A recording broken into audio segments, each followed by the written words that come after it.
नमस्कार, मेरे YouTube channel में आपका स्वागत है। हल्दी घाटी के युद्ध के बारे में तो हम सभी लोगों ने पढ़ा है। हम सभी लोगों को हल्दी घाटी के युद्ध के बारे में पता है। 18 जून 1576 को हल्दी घाटी का युद्ध हुआ था और इस हल्दी घाटी के युद्ध में महाराणा प्रताप और अकबर की ओर से मान सिंह के बीच लड़ाई हुई थी। अकबर स्वयं इस युद्ध में ने स्वयं भाग नहीं लिया था। अकबर की ओर से मान सिंह ने जो है इस युद्ध में भाग लिया था। खैर, आज मैं आपको हल्दी घाटी के युद्ध के बारे में नहीं बताने वाला हूँ, बल्कि आज मैं आपको एक ऐसे जीव के स्वामी भक्ति की बात बताने जा रहा हूँ जिसने अपने स्वामी की याद में दम तोड़ दिया था। इतिहास में कई सारे इस तरह के जीव हुए हैं, कई सारे इस तरह के जानवर हुए हैं जिनकी स्वामी भक्ति किसी मनुष्य से भी जो है बढ़कर। इससे पहले मैं एक घोड़े सुब्रक के बारे में आपको बता चुका हूँ। आज मैं बात कर रहा हूँ एक हाथी राम प्रसाद की। हाथी राम प्रसाद कौन था? यह हाथी राम प्रसाद और क्यों इतिहास में जो है ये इतना प्रसिद्ध हुआ? इस तरह की कई सारी कहानियां जो है वो मैं समय समय पर जो है लेकर आपके सामने जो है प्रस्तुत होता रहता हूँ। इस तरह की कहानियों को देखने के लिए आप मेरे चैनल को जरूर सब्सक्राइब करें, ताकि नोटिफिकेशन जो है जैसे ही मैं वीडियोस अपलोड करूँ नोटिफिकेशन आप लोगों तक पहुँच जाए। खैर, हम लोग बात कर रहे हैं हाथी राम प्रसाद की। हाथी राम प्रसाद कौन था? कहाँ से आया था? महाराणा प्रताप के पास कैसे आया? देखिए, हाथी राम प्रसाद जो है ये उन दिनों की बात है, लगभग 18 जून 1576 से पहले महाराणा प्रताप को पता था कि अकबर युद्ध के लिए जो है वो मेवाड़ जरूर आएगा। हल्दी घाटी में जो है ये युद्ध होना था और इससे पहले महाराणा प्रताप जो है युद्ध की तैयारियों में लगे हुए थे और युद्ध की तैयारियों के दौरान जो है उस क्षेत्र में अरावली की घाटी में जो भील रहा करते थे, उन भीलों के साथ महाराणा प्रताप के बहुत अच्छे संबंध थे। भीलों के मुखिया को उन्होंने आदेश दे रखा था कि जंगल से हाथियों को पकड़कर और उन्हें पालतू बनाया जाए और उन हाथियों का इस्तेमाल जो है वो लड़ाई में करेंगे। इसी समय ग्वालियर में यहाँ पर जो है एक राजा राम सिंह तंवर या राजा राम सिंह तोमर जो है उनका शासन था। हालांकि वो चंबल के क्षेत्रों में जो है शासन करते थे, क्योंकि ग्वालियर 18 वर्षों की लड़ाई के पश्चात भी ग्वालियर को वो जीत नहीं सके थे और इसीलिए जो है मेवाड़ के महाराणा प्रताप के साथ जो है उन्होंने भी लड़ाई करने की ठानी थी। हल्दी घाटी के युद्ध में जो है राजा राम सिंह तोमर जो है एक बहुत प्रसिद्ध नाम है जिसकी कहानी मैं बताऊंगा। अभी हम हाथी राम प्रसाद की बात करें। राजा राम सिंह तोमर ने अपनी ओर से जब हल्दी घाटी का युद्ध होना था उससे पहले महाराणा प्रताप ने उस क्षेत्र के सभी राजपूत राजाओं को संदेश भेजा था कि वो उनका साथ दें, लेकिन अधिकांश राजाओं ने मना कर दिया था। लेकिन ग्वालियर से राजा राम सिंह तोमर ने जो है उनके इस संदेश को स्वीकार किया और वो हल्दी घाटी के युद्ध में जो है शामिल होने के लिए अपने 3 पुत्रों और 1 पौत्र के साथ आए। इन्हीं राजा राम सिंह तोमर के पास जो है यह हाथी हुआ करता था राम प्रसाद। इस राम प्रसाद को उन्होंने अपने एक संदेश वाहक के साथ महाराणा प्रताप की सेवा में भेजा। ऐसा कहते हैं कि महाराणा प्रताप के पास जब इस हाथी को लाया गया, जब वो संदेश वाहक महाराणा प्रताप के पास इसको लेकर आता है, ये बड़े अदब के साथ खड़ा रहता है। संदेश वाहक इस हाथी को कहता है कि आप महाराणा प्रताप को सलाम करें, आप महाराणा प्रताप का अभिवादन करें। वो हाथी इतना आज्ञाकारी था कि वो झुककर अपने घुटनों के बल बैठकर महाराणा प्रताप को जो है का अभिवादन करता है। महाराणा प्रताप को लगा कि अब हाथी उठेगा, लेकिन हाथी जो है उठा नहीं। संदेश वाहक कहता है कि राणा, ये हाथी जो है वो इतना आज्ञाकारी है और इसको इस तरह से जो है प्रशिक्षित किया गया है कि जब तक आप इसके सिर पर हाथ नहीं फेरेंगे ये खड़ा नहीं होगा। महाराणा प्रताप बड़े प्यार से जो है राम प्रसाद के सिर पर हाथ फेरते हैं और कहते हैं कि बेटे खड़ा हो जा, और फिर जो है राम प्रसाद उनकी बात को सुनकर खड़ा हो जाता है। राम प्रसाद की जो काया थी वो उस समय के तमाम हाथियों में सबसे सर्वश्रेष्ठ थी, अर्थात वो इतना लंबा चौड़ा तगड़ा हाथी था कि इसकी इस शारीरिक काया की जो है, इस शारीरिक विशेषता की खबर जो है वो अकबर तक जा पहुंची। और जब हल्दी घाटी का युद्ध होता है, अकबर कहता है कि चाहे सारे सैनिकों को मार डालो, सारे सेनापति मर जाएं, लेकिन मुझे 2 लोग जो है जिंदा चाहिए, एक महाराणा प्रताप और दूसरा ये हाथी राम प्रसाद। अब इसी से जो है उस राम प्रसाद के, हाथी राम प्रसाद के शारीरिक सौष्ठव और उसके विशेषताओं के बारे में जो है अंदाजा लगाया जा सकता है। 18 जून 1576 को लड़ाई हल्दी घाटी का युद्ध जो है वो प्रारंभ होता है।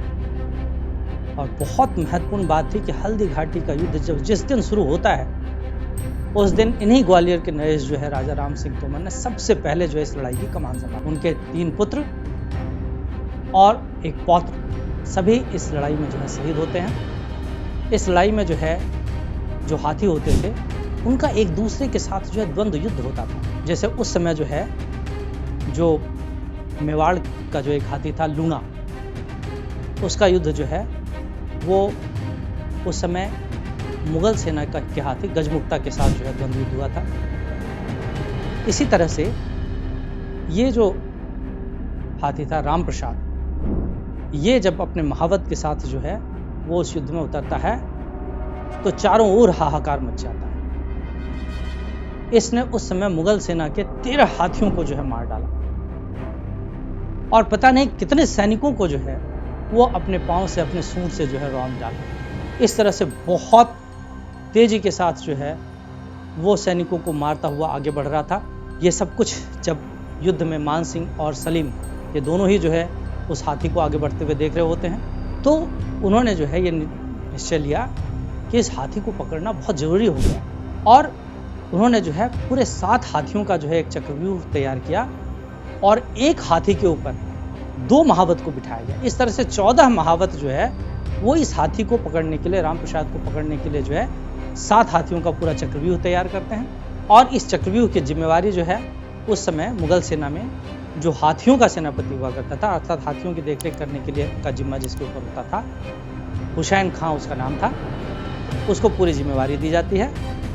हुसैन खां जो है वो इन 7 हाथियों की मदद से, 14 महावतों की मदद से जो है वो उस राम प्रसाद के औहदे पर, मतलब जो हाथी के ऊपर जो एक डेस्क बना होता है जहाँ पर जो है महावत बैठता है, वहाँ पर जो है वो पहुँच जाता है। इससे पहले जो है राम प्रसाद का जो महावत था वो एक तीर लगने से उसकी मृत्यु हो जाती है। हुसैन खां जो है अब इस राम प्रसाद के औहदे पर आकर बैठ जाता है।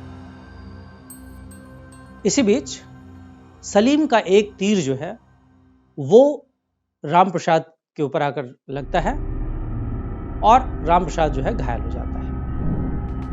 अब उन 7 हाथियों की मदद से जो है इस राम प्रसाद के पाँव में जो है बेड़ियां डाली जाती हैं। पहले तो जो है वो उन बेड़ियों को तोड़ डालता है, लेकिन बार बार जो है इतनी मजबूत बेड़ियों को जो है वो तोड़ नहीं पाता और फिर जो है बंदी बना लिया जाता है। तो आप देखिए एक हाथी को जो है बंदी बनाया जा रहा है। फिर उस हाथी को जो है अकबर तक पहुंचाने का काम, हल्दी घाटी से उस हाथी को जो है लेकर निकल रहे हैं लोग। सलीम और मान सिंह दोनों जो है कुछ दूर तक उस हाथी के साथ जाते हैं। ऐसा इसलिए था क्योंकि ऊपर पहाड़ियों से जो है जो भील थे वो चट्टाने और तीर वगैरह जो है वो बरसाते थे। तो उस समय जो है सलीम और मान सिंह ने उनके एक सिपह सलार आसिफ खां को इसकी जिम्मेवारी सौंपी और आसिफ खां जो है अब इस हाथी राम प्रसाद को लेकर वहाँ पहुँचता है। तो वो आगरा के पास ही जो फतेहपुर सिकरी है, उस समय अकबर फतेहपुर सिकरी में था, तो आसिफ खां जो है उस हाथी को लेकर जो है फतेहपुर सिकरी पहुँचता है। अकबर जब इस हाथी को देखता है तो इस हाथी को देखता ही रह जाता है।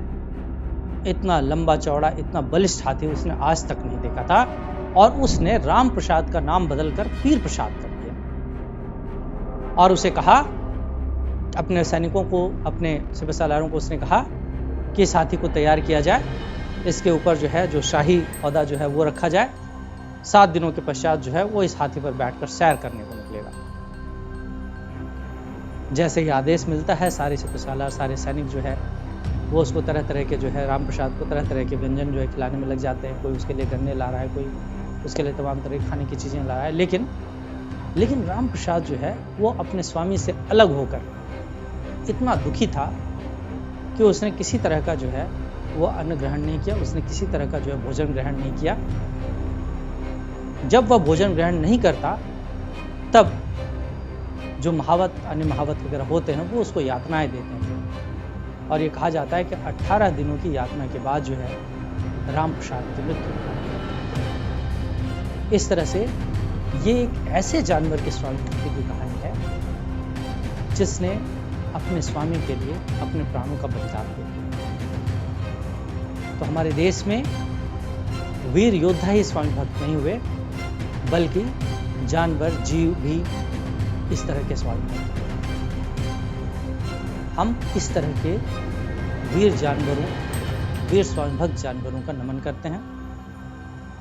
आज मैं आपको ये कहानी इसलिए जो है सुनाना चाहता था क्योंकि मैं ये आगे आने वाली पीढ़ी को ये बताना चाहता हूँ कि इस तरह के भी जो है स्वामी भक्त जानवर या इस तरह के स्वामी भक्त योद्धा जो है हमारे देश में हुए, जिन्होंने स्वामी भक्ति में जो है अपनी जान कुर्बान कर दी। तो इस तरह की और कहानियां देखने के लिए, इस तरह की और कहानियां सुनने के लिए मेरे चैनल को जरूर सब्सक्राइब करें। थैंक यू, धन्यवाद।